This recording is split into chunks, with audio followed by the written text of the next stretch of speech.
เหตุการณ์อยู่ที่บ่อเกลืออาชีพลงใต้ขึ้นเหนือขับรถแก่เกลือแต่เสาหอดแรง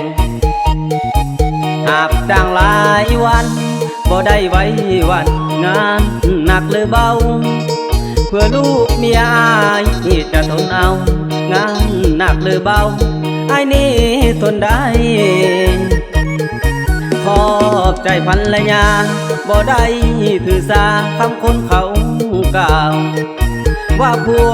ลิ้นกินมัวเมาสังคมเขาเบาให้เฮาเสื่อมเสียหันน้อยหันใหญ่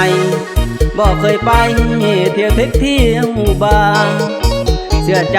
อายเถิดการดาให้คิดเสียว่าผัวไปหาเงินเป็นกรร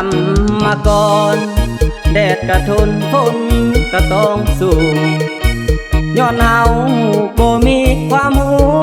จะเป็นต้องสู้เป็นลูกจ้างเขาเรียนจบป..4 บ่มีความหูคือเขาย้อนความจนอายจึงทนเอาเพื่อครอบครัวเฮานักเบาก็อดทนอายอยู่ดงไกลบ่ได้ไปไสต่างคนเขาสาบ่เคยนอกใจภรรยาให้รอคอยทางผู้เป็นสามี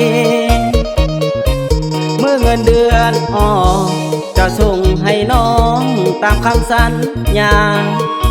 เชื่อใจอายเถิดการดาสาบานต่อฟ้าว่าบ่เปลี่ยนไป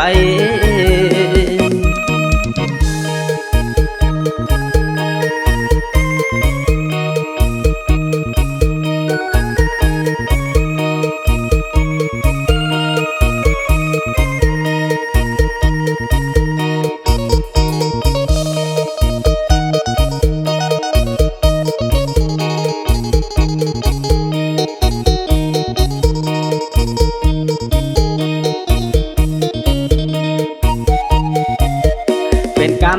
มกรแดดกระทนฝนก็ต้องสู้ย้อนเฮาบ่มีความรู้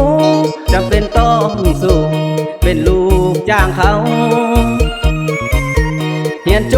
บป..4 บ่มีความรู้คือเขาย้อนความจนอายจึงทนเอาเพื่อครอบครัวเฮานักเบาก็อดทนอายอยู่ดงไกลบ่ได้ไปไสต่างคนเขาสาบ่เคยนอกใจภรรยาให้รอคอยทางผู้เป็นสามีเมื่อเงินเดือนออกจะส่งให้น้องตามคำสัญญาเชื่อใจอายเถิดการดา